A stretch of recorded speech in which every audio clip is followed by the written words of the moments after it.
Welcome to the Fly Culture Podcast, bringing you interviews, reviews and fishing tips. Here's your host, Pete Tigus. Welcome back to the Fly Culture Podcast. In this episode, I'm talking with reel maker Ben Perry.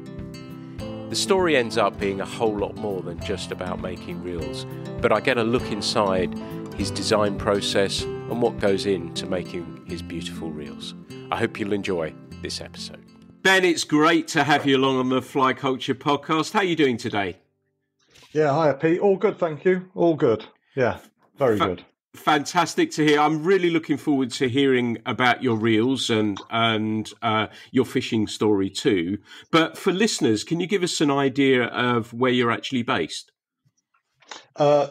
Just halfway between Bristol and Gloucester, so South Gloucestershire in the UK, in a little place called Thornbury, which is not particularly famous except for an old castle.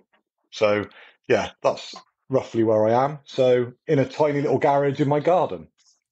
That sounds very, very civilised. I know Thornbury from the M5 turn off, M4 turn off, so that rings a bell with me because I'm vaguely local, so I can kind of picture where you are. So what does that mean from a fishing perspective for you? Where is your home water and what sort of fishing are you doing? Well, my fishing, very little fishing at the moment. My home water is a little stream called the Little Avon, which is a tiny, small stream which runs basically through Barclay. Which also has a famous castle, Barclay Castle, and it leads out onto the River Severn. It's only very small, it's tiny in places, and that is where all of my fly fishing has been done. That is it. I've got a funny story in that I was never a fisherman before I started making things. So it kind of, making things led me to fishing, if you see what I mean, bizarrely. I do, absolutely. And I am extremely lucky again to know the Little Avon, and I fished it. And it's a beautiful, wonderful little stream that has the added bonus of some grayling too as well, doesn't it?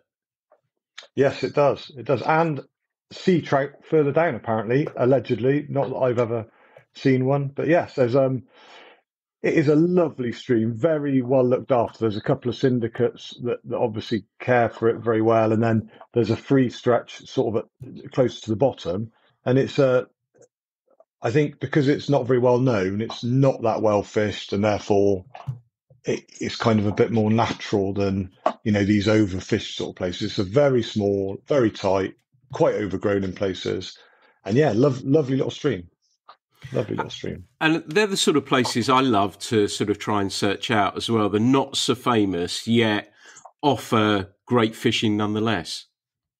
Yes, yeah. Well, we've also got, funny enough, near us, there's a hotel called the Tortworth Hotel, and just nearby is the Tortworth Estate, and they have a lake, which is about, I think off the top of my head, 16 or 18 acres. So it's not a huge lake, but it's a sizable lake. But they have an old Victorian boathouse, and they've only got two boats, and you can hire the two boats out and go and float around. So quite often I'll get a boat, you float out of their Victorian boathouse, float around on the lake, and they've got some quite nice. It's all stocked, but they're quite nice, and there's nobody there because the lake's closed to everybody apart from the two boats. But normally there's only you on it, so that's only just down the road as well. So there's a few nice places, but I think the Little Avon is the crown for me, just because it's amazingly close, and it's the sort of fishing I like. I'm not a great caster, so therefore I fish with a 6-foot rod, and I only have to cast 8 feet, so I don't have to. There's no huge distances for me. It's all just tight, close, and yeah, I love it. Yeah, and 6-foot rod doesn't sound a bad shout to me either. I think there's a picture in the front of one of the Fly Cultures in black and white of me fishing a tiny little stream, and that actually is the Little Avon as well. So I think that's absolutely perfect. We don't name it or anything like that, but I'm pretty sure that's where that was taken. Tell me, that lake you were describing, was that stocked with rainbows or browns or a combination? It's got rainbows. Apparently, it's got some browns in it that have been in there forever, a small stock of them, but I've never caught one. I don't know. In the catch book, it says that some people have caught them, but it's very, the last time I went, I think 20 people fished it in a month. It's really, really underfished because people don't know about it. And now I'm telling you all about it, but it was all for private use apparently. So nobody really knew about it. They built it all in, I don't know, the 1800s. It was a tiny stream they blocked off, and then they built this lovely lake. It's very picturesque. And because nobody really knows about it, the fish are really healthy.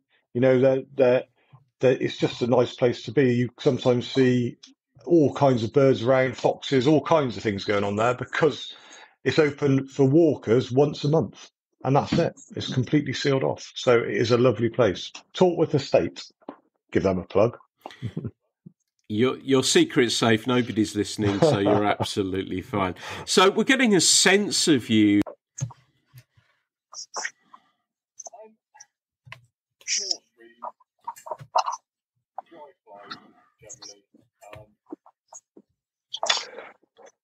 I'm small stream, dry flies generally, and I would say particularly unskilled, but thoroughly enthusiastic, if that, makes sense. I don't catch anything particularly amazing, but I can go out and I can, catch a fish, and I thoroughly enjoy it. I like the fact that I'm on my own, wandering along,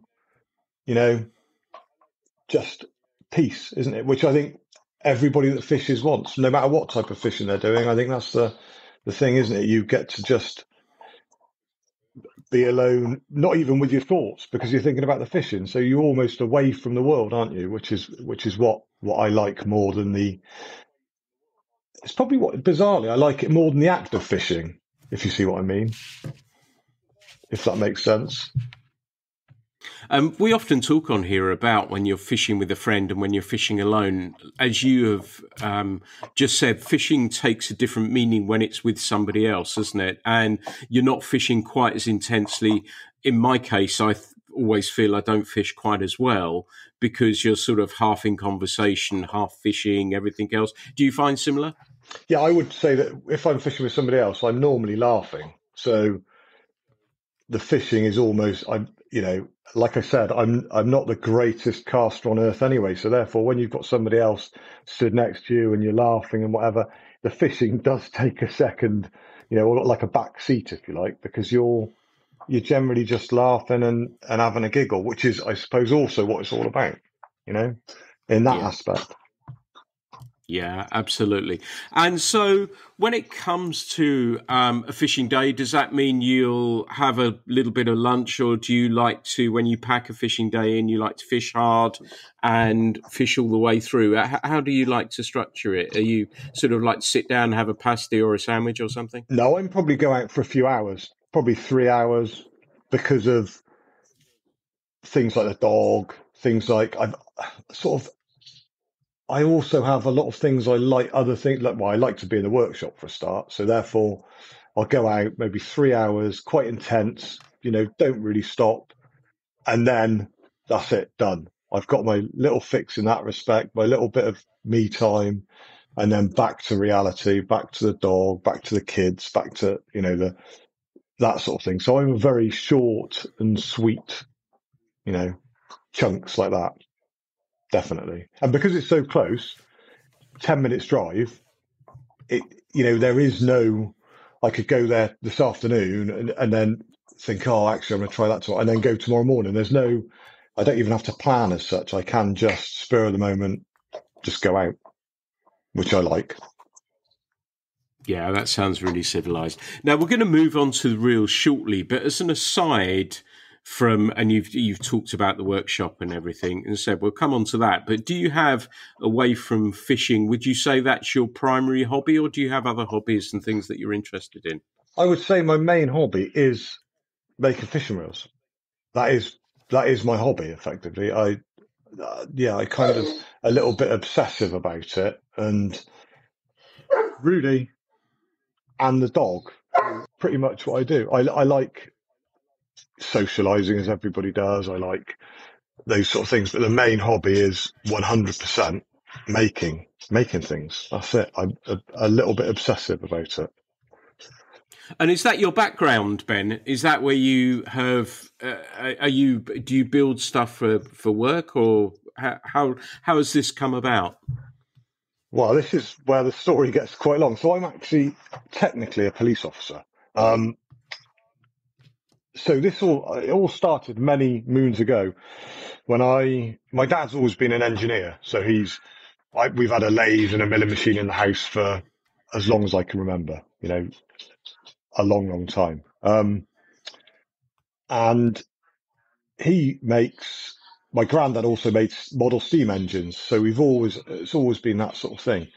And then a long time ago, did beach casting. It must be 25 years ago. We did beach casting on the River Severn. It was all lovely.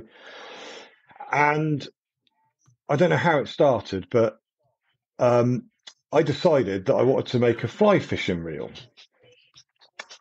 probably to try and make some money. I didn't fly fish at the time, none of that. And I looked into it, because my friends, obviously Adam Rawson, it was one, obviously, and they were all into fly fishing. And I thought, I could make a fly reel. It can't be that difficult. I've got a lathe, I've got a milling machine. Looked into it and thought it's impossible. I'm not going to do that. And then Adam wanted to make a fly rod, a cane rod. So we together got all of the stuff to make the planing forms, and we made a fly rod, and it worked very well. So we made another one and another one, and another one. And we ended up being Rawson and Perrin, which was, I think that started in 2010, maybe, I think. So I made all the cane rods for Rawson and Perrin, like playing them all and things, and that was all good. And then I can't remember when, it must have been about 2000 and I'm guessing now 13 or 14, I had an email from somebody saying, can you make my husband a fly reel? And I thought, it can't really be that hard. So I just said yes. And I ordered a book online called, I can't even remember what it is, but it's an American book, and it's how to make a fly reel at home with your electric drill. And it arrived in the post, and it was an awful book. But with my dad's help, I made a cage out of aluminium, a bit like they are now.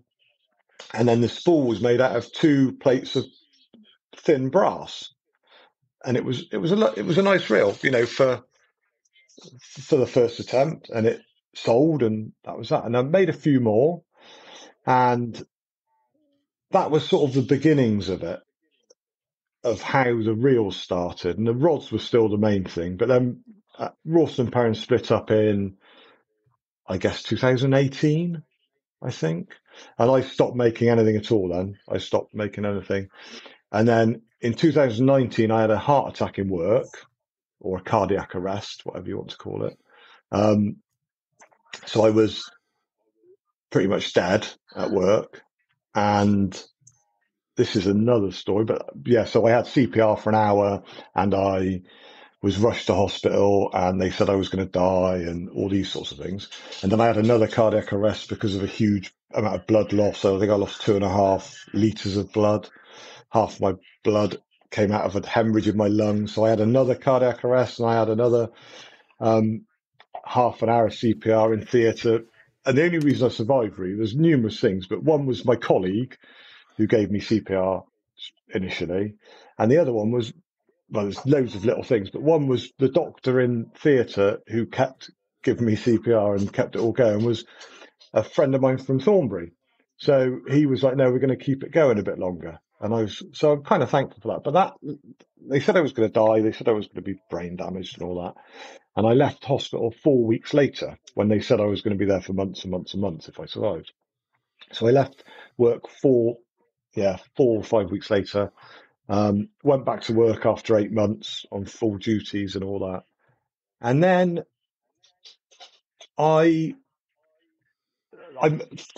hopefully going through the process of sort of medically leaving, and I'm going to find another role or whatever. But last year I thought, you know what, I kind of miss making things. I had my lathe and everything, so I thought I'm going to make another fly reel. Just, I know how to do it, and I made one, and that was October last year, and that's when it started again. And when this all started, and then I think in maybe only a month or two later, I had an email from Mark from Alternative Tackle asking if I wanted to be part of them. And so I obviously leapt at the chance because I remember them from when I was doing Ralston Perrin and thinking that looks like a great thing to be involved with. And then that's kind of where it's sort of come from. So at the moment, it's a hobby that it's a sort of self-funding hobby, if you like.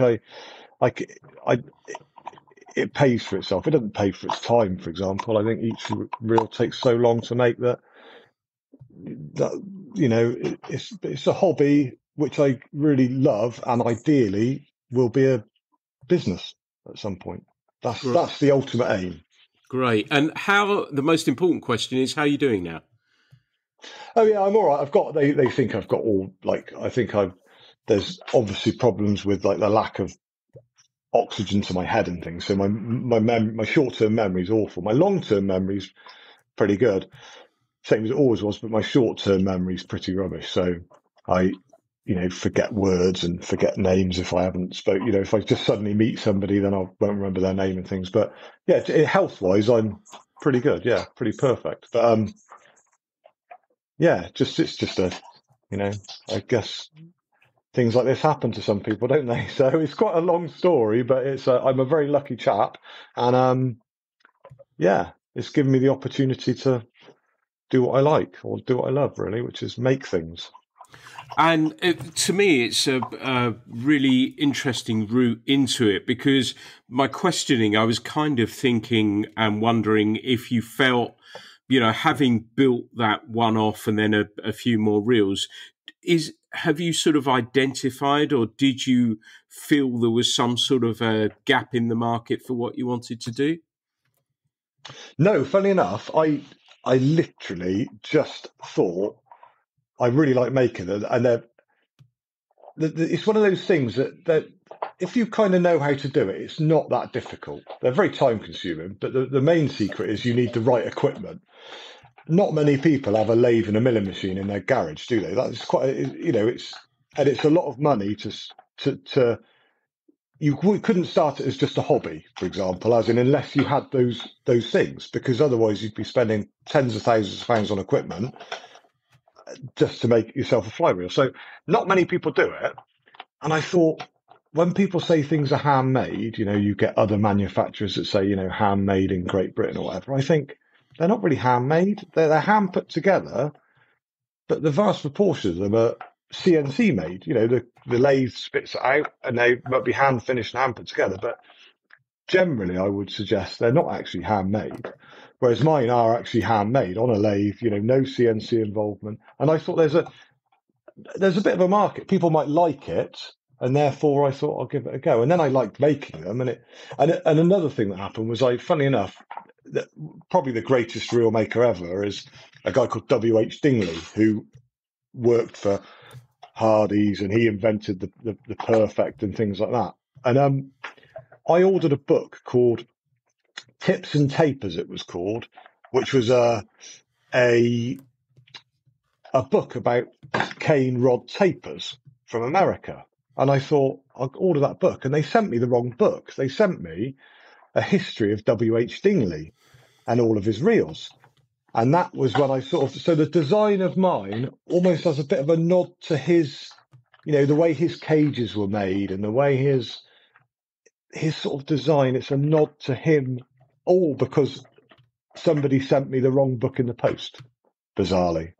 And that's kind of led on from that. It just seems as though the stars were pointing, weren't they, that this is your path, and sent you all the clues to say, this is where we think you should go, Ben.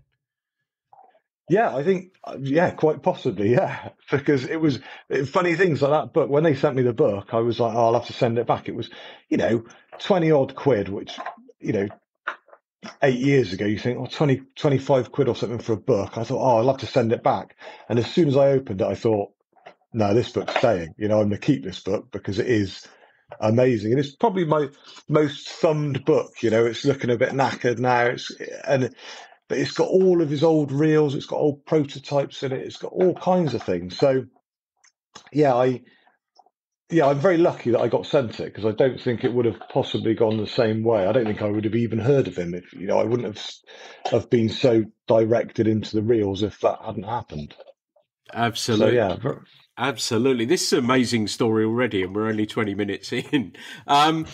For listeners, you've sort of mentioned your Nod. You've mentioned a little bit about the reels. How would you describe how they look to us? I'd say they were sort of classic in design, because they're simply, click pull, nothing flash about the drag system. So very classic in sort of design, but with almost a nod to, just everything being grey is a bit dull all the time, isn't it? You look at the old reels and they're either grey or black. And I do like gunmetal and black and all that. I think it looks great. But sometimes, you've got to add a bit of colour, haven't you? So take something a bit classic, make it a bit of a modern twist, and just give it some colour and, I don't know. So it's modern, yet, no, I would say it's classic with a modern twist. Although that's probably an overused tagline, isn't it? Well, we were talking off mic, and I've seen, obviously, if anyone was at the BFFI and had a look at the alternative tackle stand, Ben's reels were on there. And, you said about the grey or black, and I love what you've done with one of your reels, that it's black and it just has the very tiniest glint of orange around the edge of it, just to sort of tweak it up. And is that what you're sort of getting at with this look and that nod? And that sort of does really sort of describe what you're trying to do perfectly, really, doesn't it? Yeah, it's just a classic looking, but just make it a little bit different. I've started now getting, rather than using a lot of wood, I used to use wood for the handles. Everything was wood. And I've just been thinking, wood can last a long time, but it can also, wood isn't the greatest material to use. So I started finding different resins, and you get things with sparkling, sparkles. And so one of the reels I did was yellow, well, all yellow, and it's got a black and yellow handle with all sparkly, I can't think of the word, glitter through it. And you just things like that, just little twists of stuff that you don't, just a bit different. So it still looks, the classic design, but it's got just a little twist to it. Definitely. And you talked about you build everything. So everything is built in the UK. Everything is built by yourself. How long does that process take for you? Say you get an order in from somebody. How long does that process take from that order coming in and you embarking on building it? How long does that take? Well, that is one that I'm just sort of designing. So that's a classic. That's a raised pillar reel, which is I've only just worked out how to make them. So I spent years wanting to make one, but I just couldn't wrap my head around how to actually make, the process to make the cage. And so that the reel foot on that one is probably about 5 hours work, just the reel foot. So if you then, the screws, this one's going to have 2 screws for the clicker mechanism, those 2 screws to make, fit, polish, and get the mechanism working properly will probably be 2 hours work just to get those 2 in. So a handle probably takes me an hour or 2 to make a handle, and the brass, fittings for it. So I dread to think 20 hours plus in each one, I guess. Probably 20 hours plus. And then, I wouldn't, that would be about right. 20 hours, maybe more. It depends. And then you get complicated ones. I did a 4-inch salmon type reel with 2 clickers for somebody, and that was probably 40 hours work. The only things I don't do is I don't anodize them, because that's another whole level of learning, how to do something. you need a lot of chemicals as well and things, and that's something else I'd have to learn. And I don't engrave. The engraving's done by a company for me who just engrave them and send them back in a day. So yeah, they're the only two things I don't do. Everything else is made in my little garage. And it sounds as though you're enjoying this whole process of it. Is it, I suppose, having been involved in the tackle industry a little bit before, is it dangerous turning a hobby or a passion or a pastime into something that you hope will continue to grow and become a job? Is that difficult because I'm guessing you're putting so much of your heart and soul into each one. Can that sometimes be draining, or is it therapeutic in a completely different way? I think the only time I love making things. I love it more when I'm making something. So most of the reels I make, I just make. I make them and somebody likes it. If somebody asks me to make something, the process of making it is still enjoyable, but that it's not the same. It's more, there's more pressure on making it for somebody. Whereas when I make them for myself and I just make them and people want them and like them, it's a different thing altogether. So that's the main aim, is make. And everyone's different. They're all different because of how they're made. They're not made. Although I have a sort of, with these, for example, a rough design in my head that I'm going to sort of stick to. Everyone's a slightly different size. Even if I say it's a 3-inch, it's not all exact because they're all made. I don't measure each one as such. I start with a cage that I've made, and then the spool is made for that cage, and then the reel foot is made for that reel, and everything is then made for that one thing. So nothing's actually interchangeable, unless by pure luck I've happened to make two that are exactly the same size. So every one is completely unique, even if it might look similar to another one. So I suppose the danger of, as you asked, the danger of it, if you wanted it to become a business, is that it loses its fun, its kind of thing. However, I think if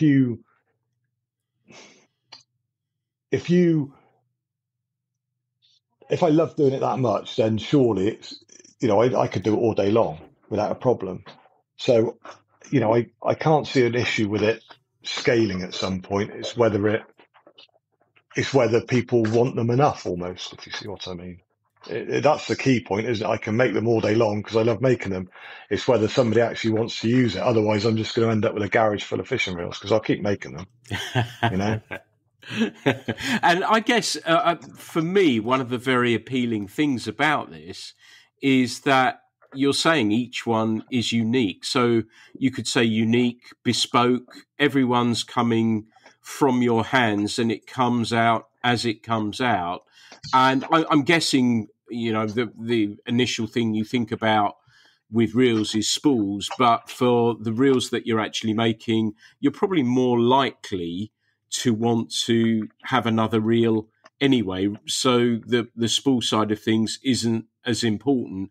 And please correct me if I'm wrong, but it strikes me that the reels are more at this stage. You said you made a salmon one, of course, but it strikes me that they're more for river fishing where that you wouldn't probably need an extra spool anyway. Yeah, they're normally the best ones are 3 inches, 3-inch or 2 3/4 inch, 3, even 1, 2, 3, 4 weight lines, 5 weights, all right, 3 1/4 inches getting a bit bigger. You could say that's for, getting up to 5 and 6 weights. But then they just, because of the way they're made, because they're traditional, Rudy, sorry, my dog, because of the way they're made, they are naturally heavier, because a CNC machine will, they can computer controlled, they'll take it, every minute bit of metal off, and, they'll get very light. They use plastics, they use things. So the bigger weights of line on a reel like mine, unless you're fishing something that's 11 foot long and made of bamboo and you want a reel that weighs a kilo to balance it out, they're pointless. they're much better with small. Rudy, stop it.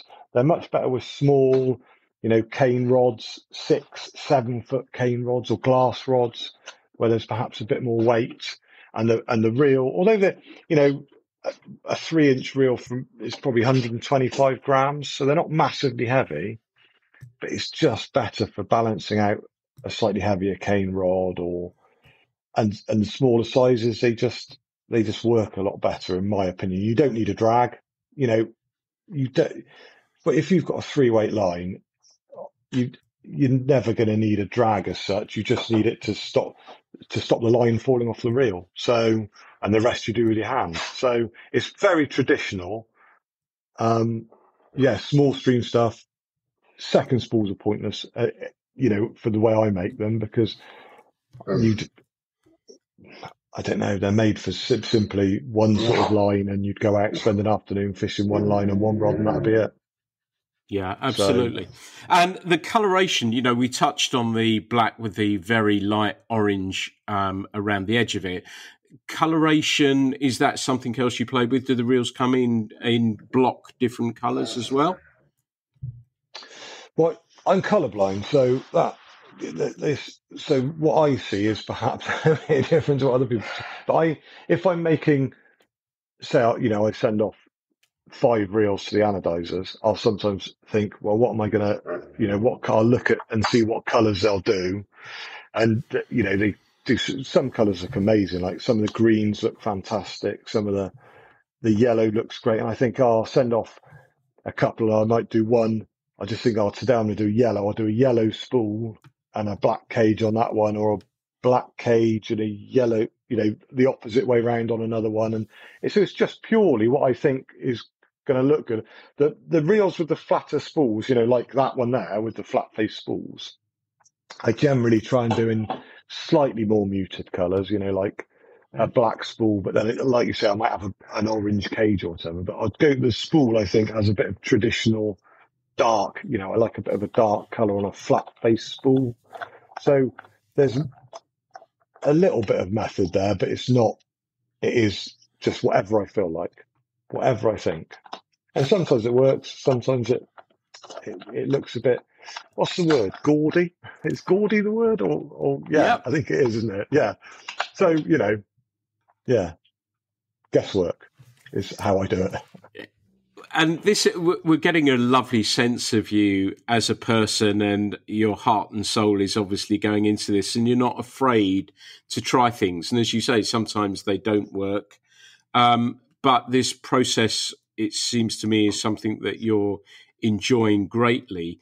When somebody orders something, then are you in touch with them, and are you suggesting, or how does it work? Because I looked on your website and I saw that there's some reels up there at the moment that is getting incredibly tempting for me. I have to say, I'm doing my utmost to lose a battle of this at the moment. But are you I'm guessing, and we've used the word bespoke as well, that you're in touch with your end user consistently when they're ordering from you regarding coloration, regarding size, regarding build. So it is a really personal service, I'm guessing. Yeah, it is. To be honest with you, most people say, can you make me, I've seen that one, can you make it in right hand wind or similar? But I want it in green, and that'll be it. And then most people just leave it up to me to make, give you a rough idea of how they want it. Either they want a flat spool or a ventilated, lightweight looking one, and that's about it. There isn't, and then I make it really. So there's not a, and I send them pictures throughout and all this sort of stuff, because ultimately I'm doing it I do it to make it rather, and also I like showing off. That sounds incredibly, that's the wrong word, showing off. Maybe just I'm massively proud. I still hold these things. My partner hates it because I'll sit in front of the telly and play with them, because I still actually, even after how long have I been making them for now? 10 years with a break.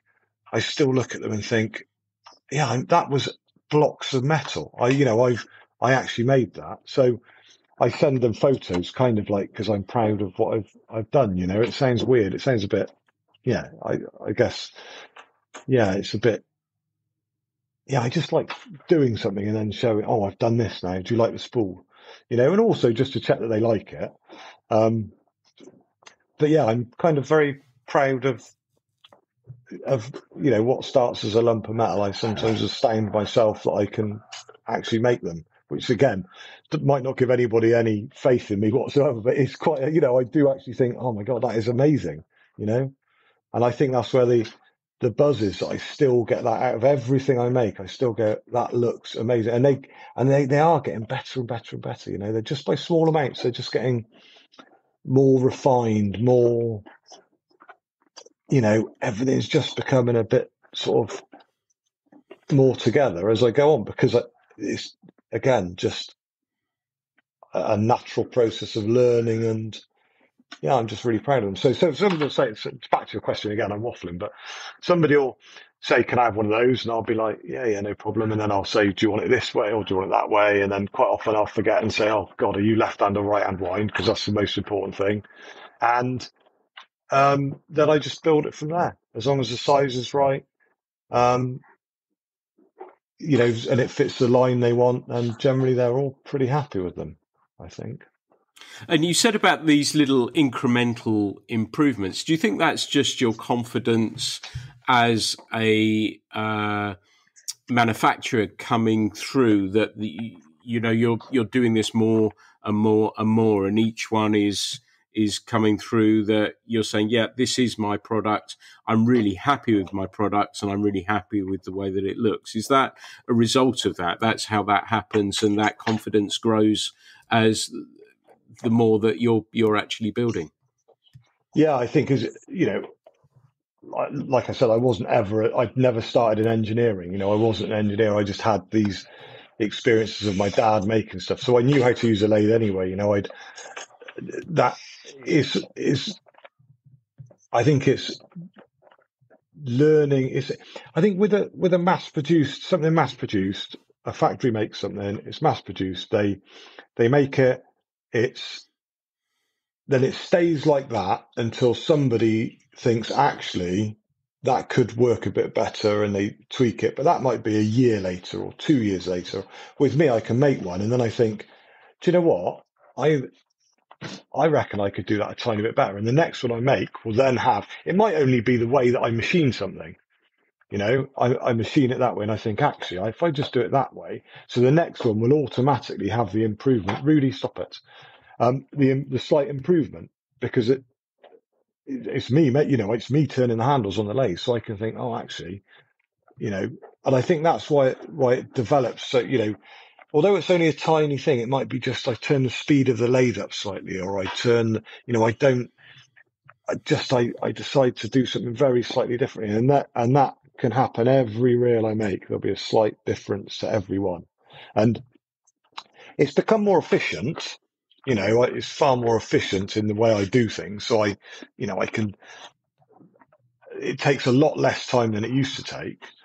But then at the same point, I kind of am making things that very slightly more complicated, which then offsets the time, so I'm making more complicated things. They've got more holes in them. They've got more, just like the raised pillar ones take an awful lot longer to make, because it's having to machine it all straight.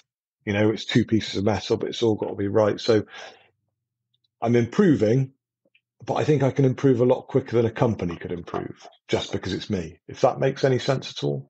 It does. It makes perfect sense. And I'm guessing those little incremental, tiny little changes that you're actually making, the end user, me and everyone else, probably aren't going to notice, but you've improved your process by making those little changes that, the end user has no idea about, I guess. Yeah, and I think it's funny, actually. If I've got an old Rawson & Perrin one in my shed, my garage, my workshop, and it's just things like the thickness of the walls of the cage. Mine are probably a third of that now, and that's also down to the fact that I know, having dropped them, and do you know Simon from Simba Rods? Yes. Yep. Yeah. Well, he's got an old Rawson & Perrin one, and he sent it to me after the BFFI this year, and it's been, I'm sure he won't mind me saying, it's had quite a hard life, And all it was he dropped it and I just bent it back. And from experience of how strong they actually are, I've managed to just tweak them. So now they're no longer, an eighth of an inch thick. They're now a couple of millimeters thick, so everything's just been tweaked over time of dropping things and going, oh, that hasn't actually bent, or that, it's an involvement that if you had an old one, you'd probably think they're very similar, but you'll notice just changes and maybe just a bit more refinement, I guess. Nice. And you've been telling us, and you've been holding up, obviously listeners can't see the reels that I'm continuing to drool over at the moment, but you've been holding them up and showing them to me. How many reels do you actually have in the range at the moment? Well, that's a funny, because I haven't really got a range as such. I've got the originals, which are the solid aluminium cages. So I suppose I've got those, but then it comes down to the choice of spool. Well, you could either have a full cage, which is the classic old-fashioned complete cage, or the half cage where I just cut half of it away, because half of it's used as a line guard and the back half you can use to palm it if you want, or things like that. So I guess those are the choices with that one, or the raised pillar ones, which I've just started making. And then you've got the choice of the spool, which is down to how do you want your spool? Do you want it with a dent in the middle, or do you want it with a flat face, or do you want it with holes in, or do you want it with... So there's not really a range as such, because I kind of just, I don't know. If you phoned me and said, can you make me a 3-inch in pink with a unicorn on the back, I'd make it. So do you see what I mean? I don't have a range as such. I kind of have 3 or 4 sort of rough designs that I make everything around, if you see what I mean. So I guess, yeah, it does perfectly. So that, I guess, means you're a bespoke artisan. I think that's is that a fair description? Would you say that's fair? I like that description. I've been called many other things, but definitely never that before. So, yeah, never that. But yeah, I suppose these raised pillar ones are the only ones I've actually thought, do you know what, I'll make a not standard design, so they're all similar, just because I really like that look, and I think that's got a real classic look to it at the moment, and I think I'm going to make it at least 5 or 6 to that design before I then tweak it more and mess with the spool and things. So yeah, that's the only one I've got close to having one simple thing. Like naming, people name them, don't you? They all have their reels, and you have Orvis and whatever have their, I can't even think of any of their names, CF, whatever it is, CFC or whatever they're called. I think I couldn't even think of a name, but there's no point having a name, because I need a name for every reel I made, because they're all slightly different. So yeah. Nice. I like that. So how did it feel? And obviously, as I said earlier, that you were at the BFFI and you were on the alternative tackle stand. How did it feel when you embarked on this new chapter and the website went live and people started to find you? And how did that feel? Was that sort of an exciting part of this process? Yeah, I think, like I say, it is a hobby that just has people love. So it's a weird experience when people suddenly start going, actually, I love it. I really love your, and people, so, like I say, when Mark Leggett phoned me from Alternative Tackle and was like, oh, do you want to come? And then do you want to be on the BFFI with us? And then, when you suddenly think, blimey, it's almost a bit surreal when you're stood with Callum Gladstone chatting away about weird, completely pointless, weird stuff. And you think, God, he's like literally the greatest cane rod maker of the country, or potentially the world, and he's just stood here chatting to me about diesel heaters in his caravan or something. It's almost a surreal experience and I'm stood there with these people. Nigel Nunn, I've known Nigel for a long time, because he bought a rod and reels from Rawson Paris, so I've known him for years, and they're all there, and you think, blimey, these are like the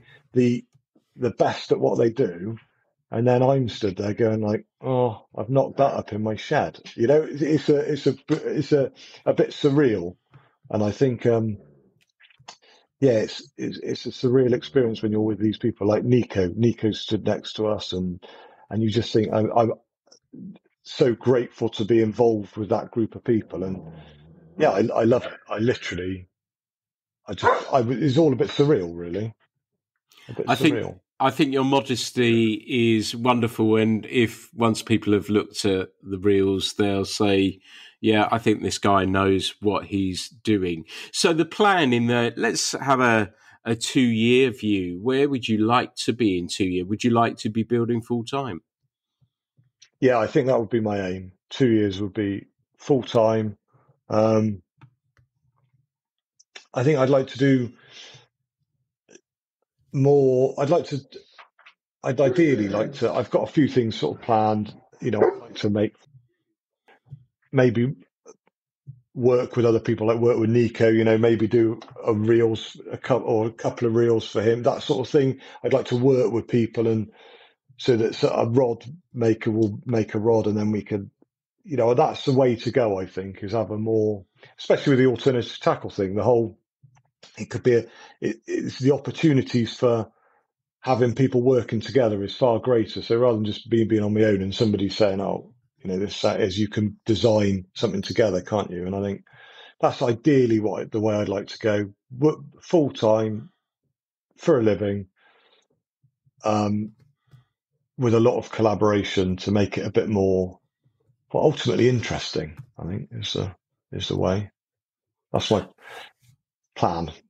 Nice. And that sounds perfect. How does the landscape look to you at the moment from a fishing tackle perspective, given economic pressures and everything else? I know, I think, and we've used the term bespoke or artisan, and I think often in times of difficulty, people still will like to treat themselves to something a little bit different, a little bit special. But how does that landscape look to you right now? I think making stuff in Great Britain, England, however you want to see it, I think has still got I think a lot of people think it hasn't, but I still think it's got a lot of weight around the world. I think handmade stuff from Great Britain is still much sought after. It's just America love it. People love it because there's a thing about we used to make. We were at the forefront of engineering, weren't we, for centuries and things. So there is still a lot of weight behind that. So I think there's a market around the world for things made in Great Britain, made in England, especially. There's this still slightly weird thing about England, but it's Great Britain. If it's made in Britain, it's generally going to be very high quality because we don't make much else anymore, do we? We whether it's right or wrong, we've outsourced it elsewhere. So the stuff that we do make here is generally, shotguns. We've always made the best in the world, fishing rods. We've always made some of the best in the world. I'm sure Nico and that lot would argue otherwise. But what I mean is, in terms of split cane, and traditionally, we've had the best makers. So I think there is still a market around the world for anything that comes from here, really. So, and especially if you're bespoke and that kind of thing, there's always money to be spent because that sounds a little bit glib, but what I mean is if you've got enough passion that you want something like that, then the money doesn't matter because you've got the passion to, if I was into shooting, my ultimate aim would have a Purdy shotgun, for example, and even if I would move heaven and earth to get that shotgun. So there's kind of, if you want that thing, especially with fishing and things like that, if bespoke stuff will always be a market. I think there'll always be one. It's whether I can fit into it. Is the thing.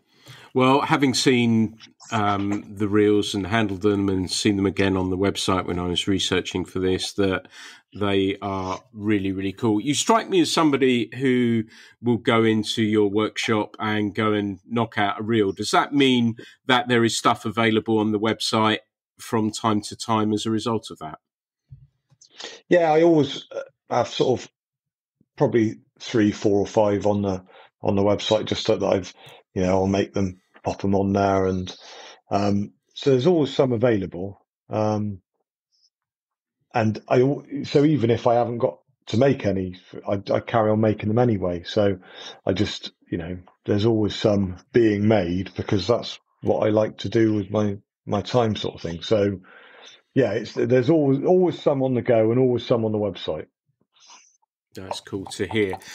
Tell me, is there somewhere you would like to road test one of your reels? Is there a dream destination that you would love to head to, that you could say, right, I'm going to give one of my reels a proper workout on some trout somewhere or other? Where would that be for you? As I can see, as you clearly know Nico from the t-shirt you're wearing, and having seen his trip to Japan recently, Japan has always been on my bucket list, just to go to anyway, just simply to go to Japan. I would love to go there. And therefore, I think I would have to go fishing in Japan. That is it. Anywhere else I don't think you can, just everything about Japan. The reels they make over there, the stuff they do, just everything's got a certain small finesse to it. And I just think, I think that's the place to go. Definitely 100%. And maybe the River Piddle one day. But yeah, Japan 100%. That's a fascinating choice and a different one, and I applaud that one. Is it the Yamami trout or cherry salmon, or what is it? Or everything? Those mountain streams, I guess. The Yamami's got to be there. And it's funny enough, since Nico's gone there, on my Instagram feed is nothing but people catching Yamami trout. And so I don't know how it must be the algorithm has picked up. I'm looking at Japan a lot, but just everything about it. I think it's a fascinating place, and considering it's got isn't it one of the most populated countries on earth, I think, in terms of its size, yet they appear to have so much countryside. So fascinating. I'd love to go there and fish. I'd love to. Do a bit of saving, and I might go. Definitely. It seems, given that the book that miraculously came to you in the post, perhaps these algorithms are sending you a sign as well that is the direction that you have to head. You have to head east and go from there. But great choices. I like them very much. I wish you every success that you deserve. I think you've been incredibly modest about your skill. I think you've been incredibly modest about the product, because it is a beautiful product, and I wish you every success, and I will champion and scream loudly about people doing interesting, high quality pieces at reasonable prices as well, I should say. How can people find you, Ben, should they want to? Can you tell us your website details, Instagram, social stuff, all of that sort of stuff? Yeah, it's all Perrin Reels. So PERRIN Reels. And that's Instagram. That'll, if you Google that, it'll come up with the website. Also, just a bit of news. If we're doing alternative tackle, I'll be on the alternative tackle stand at the BFFI next year, because I've just been told that we're doing that. So if anybody is going to the BFFI in 2024, come to the alternative tackle stand, because we'll be there with all my reels will be there. But Perrin Reels, Instagram is probably the main one. I'm on Twitter, or not Twitter, X or whatever they call it now. And Threads or whatever, but I don't really go on that. But Instagram is the main one. Or look at the website. Fantastic. Ben, it's been lovely to catch up. It's an amazing story that I know people are going to enjoy listening to.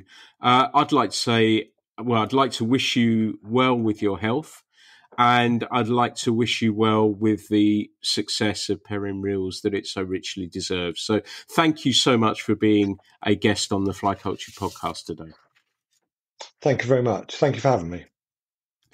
Everyone, this has been the Fly Culture podcast. I hope you've enjoyed this amazing story, and you'll get the chance to go have a look at Ben's reels. As always on these. He's not asked to be on here. I asked him along. He's not paid. It's not been sponsored. There's nothing along those sorts of lines. It's just I love to shout loudly about the tackle industry and try and help it in any small way that I possibly can. But thank you so much for listening to this edition of the Fly Culture Podcast.